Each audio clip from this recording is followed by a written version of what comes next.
റമദാനിലാണ് ഈ വർഷം യാദൃശ്ചികമായിട്ട്, കഴിഞ്ഞ വർഷവും അങ്ങനെയായിരുന്നു, ഈ പൊങ്കാല ഉണ്ടാവുന്നത്. ഏതായാലും റമദാനിൻ്റെതായ ഏറ്റവും നല്ല സന്തോഷത്തിൻ്റെ, സാഹോദര്യത്തിൻ്റെ, സ്നേഹത്തിൻ്റെ അനുഭവങ്ങൾ അവർക്ക് സമ്മാനിക്കുവാൻ, നമ്മുടെ സഹോദരിമാർക്കും അതുപോലെ തന്നെ അവരുടെ കുട്ടികൾക്കും സമ്മാനിക്കുവാൻ നമുക്ക് സാധ്യമാവണം. കുടിവെള്ളവും റമദാൻ വിഭവങ്ങളും എല്ലാം അവർക്ക് നാം സമ്മാനിക്കണം. അവർക്ക് വിശ്രമിക്കാൻ സൗകര്യം ചെയ്തു കൊടുക്കണം. നമ്മുടെ മസ്ജിദുകളും വീടുകളും എല്ലാം അവരുടെ മുമ്പിൽ പൂർണ്ണമായും തുറക്കപ്പെടുന്ന ഒരു സാഹചര്യം തീർച്ചയായും ഉണ്ടാവേണ്ടതുണ്ട്. അയ്യേ ഉസ്താദെ, ഇങ്ങനൊന്നും പറയാൻ പാടില്ല. പക്ഷെ നിങ്ങൾ എന്തീ പറയുന്നത്? ഇവിടെ എങ്ങനെയെങ്കിലും നമ്മുടെ ഹിന്ദുവിനെ ഉണർത്താൻ വേണ്ടി കഷ്ടപ്പെടുന്ന സംഘികളുടെ നാട്ടിൽ, അതോ റംസാൻ മാസത്തിൽ പള്ളിയും വീടൊക്കെ തുറന്നു വെച്ച് കൊടുക്കുക, ഫുഡ് ഉണ്ടാക്കി കൊടുക്കുക. ആർക്ക്? ആറ്റുകാൽ പൊങ്കാലൊക്കെ വരുന്ന സഹോദരി സഹോദരന്മാർക്കോ? നിങ്ങൾ എന്ത് പരിപാടിയാണ്? ഇവിടെ ഇങ്ങനൊന്നും പറയാൻ പാടില്ല. നമ്മളതല്ല, നമ്മൾ മറ്റേ ആൾക്കാരാ, നമ്മൾ മറ്റേ സുഡാപ്പി ജിഹാദികളാണ്. നമ്മളിങ്ങനൊന്നും ചെയ്തു കൊടുക്കാൻ പാടില്ല. അങ്ങനെ ചെയ്തു കൊടുത്താലൊന്നും ഹിന്ദു ഉണരൂല. ഇവിടെ എങ്ങനെയെങ്കിലും ഹിന്ദുവിനെ ഉണർത്താൻ വേണ്ടി കഷ്ടപ്പെട്ടുകൊണ്ടിരിക്കുമ്പോഴാണ് നിങ്ങൾ ഉമ്മാതിരി ഒരു വർത്താനമൊക്കെ പറയുന്നത്. പടച്ചോനെ കേൾക്കണ്ട കേട്ടോ. സംഖ്യകളാരെ കേട്ട് കഴിഞ്ഞാലേ നിങ്ങളെന്ത് ചെയ്തു കഴിഞ്ഞാലും അമ്മാതിരി ഓരോ പരിപാടികളെ നിങ്ങൾ പറഞ്ഞു കൊടുക്കണേ. ആറ്റുകാൽ പൊങ്കാല ഇടാൻ വരുന്നവർക്ക് പള്ളികളും വീടുകളും തുറന്നു വെച്ച് കൊടുക്കുക, അവർക്ക് വെള്ളവും അല്ലെങ്കിൽ റംസാൻ ഉണ്ടാക്കുന്ന ഫുഡും അവർക്ക് വിളമ്പി കൊടുക്കുക. ഇങ്ങനൊന്നും അല്ല. ഇതൊന്നും ഞങ്ങൾക്ക് പറഞ്ഞിട്ടുള്ള പരിപാടിയല്ലത്. ഞങ്ങളിതൊക്കെ കണ്ട് ഞങ്ങൾ ടെൻഷൻ അടിച്ച് നിൽക്കും.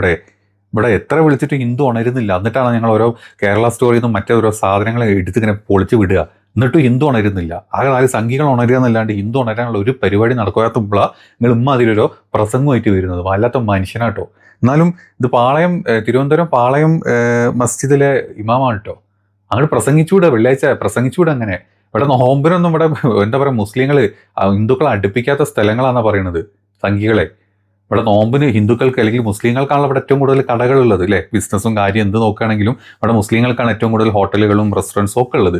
ഇവിടെ നോമ്പായി കഴിഞ്ഞാൽ ഒരു തുള്ളി വെള്ളം കിട്ടാണ്ട് ഹിന്ദുക്കൾ മരിച്ചു പോണ സ്ഥലമാണ് കേരളം. പ്രത്യേകിച്ച് മലപ്പുറം പോലത്തെ സ്ഥലത്ത്. ഇതിനെ തിരുവനന്തപുരം തോന്നുന്നുണ്ട്. ഇങ്ങനെ മലപ്പുറം പോലത്തെ സ്ഥലത്ത്, കോഴിക്കോട് മലബാർ ഏരിയയിലൊക്കെ ഈ നോമ്പിന് ഹിന്ദുക്കൾ അതോടെ യാത്ര ചെയ്യുമ്പം ഒരു സ്ഥലത്തും റെസ്റ്റോറൻറ്റ്സ് തുറന്നു വെക്കാത്തത് കൊണ്ട് വെള്ളം കിട്ടാണ്ട് മരിച്ചു പോണ ഹിന്ദുക്കളുടെ കണക്കൊക്കെ പുറത്തു കിട്ടിയിരുന്നല്ലോ നമ്മുടെ നാട്ടിലെ സംഘികൾ. നിങ്ങൾ കണ്ടില്ലായിരുന്നത്? എല്ലാ കൊല്ലം വിടാറുണ്ട് ഓരോ ലിസ്റ്റായിട്ട്. ഇത്രയും പേരാണ് മരിച്ചത് വെള്ളം കിട്ടാണ്ട് മലപ്പുറത്തൂടെ പോയിട്ട് നോമ്പ് കാലത്ത്. ഇത്രയും ബുദ്ധിമുട്ടുള്ളൊരു സ്ഥലം, അല്ലെങ്കിൽ ഈ മതത്തിന് വേണ്ടിയിട്ട് മരിക്കുന്ന ഇമ്മാതിരി കാഫിർ കൂട്ടങ്ങളുള്ള സ്ഥലത്ത് നിങ്ങൾ ഇമ്മാതിരി ഒരു പ്രസംഗം കൊണ്ടുവരിക. എന്നാലും വേണ്ടില്ല. ഏതായാലും മുമ്പ് പറഞ്ഞത് മൊത്തം നമുക്ക് കേട്ടോ കേട്ടോ. പെരി നമുക്കെല്ലാം അറിയാവുന്നത് പോലെ ആറ്റുകാൽ പൊങ്കാലയാണ് ഏതാനും ദിവസങ്ങൾക്കകം വരുന്നത്.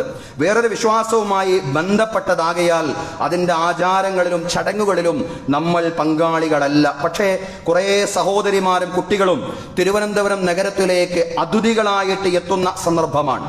അവരുടെ ഏറ്റവും നല്ല ആതിഥേയരായിട്ട് മാറാൻ നമുക്ക് സാധ്യമാവണം. റമദാനിലാണ് ഈ വർഷം യാദൃശ്ചികമായിട്ട്, കഴിഞ്ഞ വർഷവും അങ്ങനെയായിരുന്നു, ഈ പൊങ്കാല ഉണ്ടാവുന്നത്. ഏതായാലും റമദാനിൻ്റെതായ ഏറ്റവും നല്ല സന്തോഷത്തിൻ്റെ, സാഹോദര്യത്തിൻ്റെ, സ്നേഹത്തിൻ്റെ അനുഭവങ്ങൾ അവർക്ക് സമ്മാനിക്കുവാൻ, നമ്മുടെ സഹോദരിമാർക്കും അതുപോലെ തന്നെ അവരുടെ കുട്ടികൾക്കും സമ്മാനിക്കുവാൻ നമുക്ക് സാധ്യമാവണം. കുടിവെള്ളവും റമദാൻ വിഭവങ്ങളും എല്ലാം അവർക്ക് നാം സമ്മാനിക്കണം. അവർക്ക് വിശ്രമിക്കാൻ സൗകര്യം ചെയ്തു കൊടുക്കണം. നമ്മുടെ മസ്ജിദുകളും വീടുകളും എല്ലാം അവരുടെ മുമ്പിൽ പൂർണ്ണമായും തുറക്കപ്പെടുന്ന ഒരു സാഹചര്യം തീർച്ചയായും ഉണ്ടാവേണ്ടതുണ്ട്. സ്നേഹവും സാഹോദര്യവും.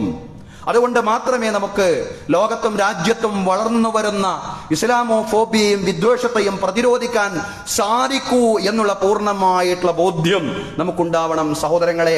അതിനുള്ള ആ ഒരു നമ്മുടെ സ്നേഹത്തിന്റെ, സാഹോദര്യത്തിന്റെ നല്ല നല്ല ആവിഷ്കാരത്തിലുള്ള സന്ദർഭമാണ് ഇതുപോലുള്ള സന്ദർഭങ്ങൾ എന്ന് പറയുന്നു.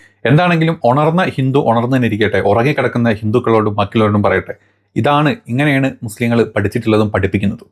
അതായത് ഒരു നോമ്പിന് സ്വന്തം വീട്ടിൽ ചിലപ്പോൾ ഫുഡുകൾ ഉണ്ടാക്കിയിട്ടില്ല, അല്ലെങ്കിൽ നോമ്പെടുത്തവർ ഫുഡ് കഴിക്കുന്നില്ല, വെള്ളം കുടിക്കുന്നില്ല എന്നുണ്ടെങ്കിലും ഒരാൾ പട്ടിണിയായിട്ട് കയറി വന്നാലുണ്ടല്ലോ അവിടെയുള്ള ഫുഡ് എടുത്ത് കൊടുക്കാനേ പഠിപ്പിച്ചിട്ടുള്ളൂ. ഇനി ഏതൊരു മുസ്ലിമിൻ്റെ റെസ്റ്റോറൻറ്റുകൾ നിങ്ങൾ മലപ്പുറത്തോട്ട് വന്നു കഴിഞ്ഞാൽ, അതല്ലെങ്കിൽ നിങ്ങൾ ഈ പറഞ്ഞ മലബാറിലോട്ട് വന്നു കഴിഞ്ഞാൽ, ലോകത്തിൻ്റെ എവിടെ ചെന്ന് കഴിഞ്ഞാലും ചില ആളുകൾ അവരുടെ ആചാരപ്രകാരം ചിലപ്പോൾ അവർ ഫുഡ് ഉണ്ടാക്കേണ്ട വൈകിട്ട് ഉണ്ടാക്കാം എന്നുള്ള ക്ഷീണം കൊണ്ടും പല കാരണങ്ങൾ കൊണ്ടും ചിലപ്പോൾ ഹോട്ടലുകൾ അടച്ചിട്ടുണ്ടാവും. അതല്ലാണ്ട് തുറന്ന് പ്രവർത്തിക്കുന്ന 100 കണക്കിൽ ഹോട്ടലുകളുണ്ട്. അവിടെയൊക്കെ മുസ്ലിങ്ങളുടെ ഹോട്ടലാണെന്ന് ശരി നോമ്പിനെ അടച്ചിടുക, അല്ലെങ്കിൽ ഹിന്ദുക്കൾ വരുമ്പോൾ ഫുഡ് കൊടുക്കാത്ത പ്രശ്നങ്ങളൊന്നും നമ്മുടെ നാട്ടിൽ ലോകത്ത് എവിടെയില്ല. ഇനി ഒക്കെ പോട്ടെ, നമ്മുടെ ഈ അറബ് കൺട്രീസിൽ പോലും നോമ്പിന് അവിടുത്തെ ഹോട്ടലുകൾ തുറക്കാറുണ്ട്. പുറത്ത് മുസ്ലിം കാണുന്ന രീതിയിൽ ഫുഡ് കഴിക്കരുത് എന്നും പറഞ്ഞിട്ട് അവർ ഒരു മറ ഇടാറുണ്ട് ഹോട്ടലിൻ്റെ ഫ്രണ്ടിൽ. അവിടെ ആ ഹിന്ദുക്കൾക്കും അല്ലാണ്ട് എന്താ പറയുക, അവിടെ ഹിന്ദുക്കൾക്കും ക്രിസ്ത്യാനികൾക്കും ഇനി നോമ്പെടുക്കാത്ത മുസ്ലിങ്ങൾ വരെ അതിനകത്ത് കയറി ഭക്ഷണം കഴിച്ചിറങ്ങി വരാറുണ്ട്. അതുകൊണ്ട് ഇത്തരത്തിലുള്ള പ്രചരണങ്ങൾ നമ്മുടെ നാട്ടിൽ പറഞ്ഞു നടത്തുന്ന സകല സംഘ പറയുവാണങ്ങളോടും കൂടെ പറയട്ടെ, ഈ ഉസ്താദ് പറഞ്ഞും കൂടെ കേൾക്കണം. പച്ചക്ക് ഇത് വെറുതെ ഏതെങ്കിലും ഒരു യൂട്യൂബിൻ്റെ മുമ്പിൽ ഇരുന്ന് പറഞ്ഞതോ അതല്ലെങ്കിൽ ആരുടെ ചെവിയിൽ ഓതി കൊടുത്തോന്നുമല്ല. നമ്മുടെ നാട്ടിൽ ഒരു ജമാഅത്ത് അല്ലെങ്കിൽ ഒരു വെള്ളിയാഴ്ച പള്ളിയിലെ ഉസ്താദ് പറഞ്ഞത് അവിടെ കൂടിയിട്ടുള്ള മുസ്ലിം ജനങ്ങളോട് വരുന്നത്, നമ്മുടെ നാട്ടിൽ വരുന്നത് ഏറ്റവും വലിയ ഒരു ആറ്റുകാൽ പൊങ്കാല പോലത്തെ ലക്ഷക്കണക്കിൽ ആളുകൾ വരുന്ന ഒരു പരിപാടിയാണ്. അവിടെ നമ്മൾ അവരെ കൂടെ പങ്കെടുത്തിട്ടില്ലെങ്കിലും പക്ഷേ നമ്മൾ അവിടുത്തെ ഏറ്റവും നല്ല ആതിഥേയരായി മാറണം. അതിഥികളായിട്ട് വരുന്നവർക്ക് ആതിഥേയരായിട്ട് മാറിയിട്ട് ഏറ്റവും നല്ല ട്രീറ്റ്മെൻറ്റ് അവർക്ക് കൊടുക്കണം. അവർ വരുന്ന സമയത്ത് പള്ളിയുടെ ഗേറ്റും നിങ്ങളുടെ വീടിൻ്റെ ഗേറ്റും തുറന്നിടണം. അവർക്ക് വെള്ളം ചോദിച്ചു കഴിഞ്ഞാൽ വെള്ളം കൊടുക്കണം. നിങ്ങളുടെ വീട്ടിലുണ്ടാക്കിയിട്ടുള്ള ഭക്ഷണം ഉണ്ടെങ്കിൽ അതെടുത്ത് കൊടുക്കണം. അത് നോമ്പാണെന്ന് വിചാരിച്ചിട്ട് കൊടുക്കാണ്ടിരിക്കേണ്ട കാര്യമില്ല എന്ന് ഒരു പള്ളി ഇമാം ഒരു പള്ളിയിൽ നിന്ന് പ്രസംഗിച്ചത് നമ്മളിപ്പോൾ കേട്ടത്. അറ്റ്ലീസ്റ്റ് ഇത് കാണുന്ന ഉണരാത്ത ഹിന്ദുക്കൾ ഉണ്ടെങ്കിൽ ഉണർന്നത് കേൾക്കണം. അതല്ലാണ്ട് സംഖ്യ വിളിച്ചിട്ട് വിളി കേട്ട് ഉണർന്ന ഹിന്ദുക്കൾ ഉണ്ടെങ്കിൽ നിങ്ങൾക്ക് കാര്യങ്ങൾ പറഞ്ഞാൽ മനസ്സിലാവും എന്നുണ്ടെങ്കിൽ നിങ്ങൾ അതും കൂടെ ഒന്ന് കേട്ട് കഴിഞ്ഞാൽ വളരെ നല്ലതായിരിക്കും. നമ്മുടെ നാട്ടിലെ കുത്തിത്തിരിക്കാൻ വേണ്ടിയിട്ട് സകല പറയുവാണങ്ങളും എല്ലാതരം പറത്തരങ്ങളും കാണിച്ചുകൊണ്ടിരിക്കുന്ന സ്ഥലവും നാടുമായിട്ട് മാറിയിട്ടുണ്ട് നമ്മുടെ നാട്. അതിനിപ്പോൾ ഏത് ലെവലിലോട്ട് നിങ്ങൾ എടുത്തോ. അത്തരം പറയുവാണങ്ങൾക്ക് നാട്ടിൽ ചാണകം എതറാൻ വേണ്ടിയിട്ട് പല സിനിമകളും നമ്മുടെ നാട്ടിൽ ഇറക്കും. നമ്മുടെ ഹൈക്കോടതി ആണെങ്കിലും വേണ്ടില്ല, ഇനി അതിൻ്റെ അപ്പുറത്തോട്ടുള്ള ജുഡീഷ്യറി ആണെങ്കിലും വേണ്ടില്ല, പാതിരാത്രി വെച്ചിട്ട് വാദം കേട്ട് അതിനുള്ള അപ്രൂവലും കൊടുക്കും. അതൊക്കെ നമ്മുടെ രാജ്യത്ത് നാട്ടിൽ നടക്കുന്നുണ്ടെങ്കിലും യഥാർത്ഥ മനുഷ്യന്മാർ എന്ന് പറഞ്ഞ ഇവരൊക്കെയാണ്.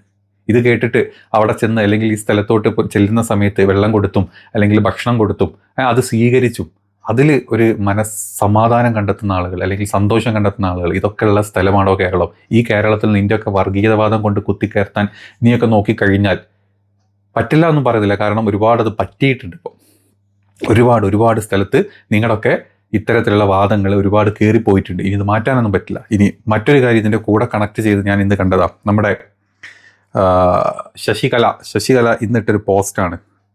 യഥാർത്ഥ കേരള സ്റ്റോറി ഉണ്ടാകുവാൻ ഹിന്ദു പെടുന്ന പാട് ലോകത്തൊരിടത്തും ആരും ചെയ്തിട്ടുണ്ടാവില്ല. രണ്ടാമത്തെ ചിത്രം വർക്കല ഇടവ പാലക്കാവ് ക്ഷേത്രത്തിൻ്റെ കവാടമാണ്. ഇനി എന്നാണാവോ യഥാർത്ഥ കേരള സ്റ്റോറികളെ കൂടി ശ്രീകോവിലിനകത്തേക്ക് കയറ്റുക? ആ ഫോട്ടോ നിങ്ങൾ കണ്ടല്ലോ, ഒരു പള്ളിയുടെ ഫോട്ടോമാണ്. അതിൽ എന്താ പറയുക, ഒരു കവാടമാണ്. വർക്കല ഇടവ പാലക്കാവ് ക്ഷേത്ര മഹോത്സവത്തിൻ്റെ കവാടമാണെന്നാണ് പറഞ്ഞത്. ഇടി തിട്ടപ്പെട്ടി ശശികലേ, നിന്നോടൊരു കാര്യം പറയട്ടെ. നിന്നെപ്പോലത്തെ ഭൂതനകളെ ഇളക്കി വിടുന്ന ഇമ്മാതിരി ഐറ്റം ഉണ്ടല്ലോ, ഇത് കണ്ടിട്ട് അല്ലെങ്കിൽ ഇതിന് വന്നിട്ട് കൈയടിക്കുന്ന ഒരു തേർഡ് റേറ്റ് സംഘിക്കൂട്ടങ്ങളുണ്ടാവും. പക്ഷേ യഥാർത്ഥത്തിൽ ഈ പറഞ്ഞ ഇടവ ക്ഷേത്രത്തിലെ അവസ്ഥ എന്താണെന്ന് നിങ്ങൾക്കറിയാം. ഇതാണ് ആ സൈഡിൽ കണ്ടോ നിങ്ങൾ. ഈ സ്ഥലത്തോട്ട് വരുന്ന ഈ ശശികലനെ പോലത്തെ തിട്ടപ്പെട്ടികൾ നമ്മളോട് പറഞ്ഞു തരുന്ന കഥകളുടെ യഥാർത്ഥ സത്യാവസ്ഥതായി കാണുന്നത്. ഈ ഒരു ക്ഷേത്രത്തിൻ്റെ മഹോത്സവത്തിൻ്റെ ഭാഗമായിട്ട് അവിടുത്തെ ആ സ്ഥലത്തെ നാട്ടിലെ ക്ലബ്ബുകളും അവിടുത്തെ ഷോപ്പുകാരും അവിടുത്തെ പലരും പല രീതിയിലുള്ള സംഭാവനകൾ നൽകും. അതിൻ്റെ ഭാഗമായിട്ട് അവർ പല രീതിയിലുള്ള കവാടങ്ങൾ അവിടെ നിർമ്മിക്കും.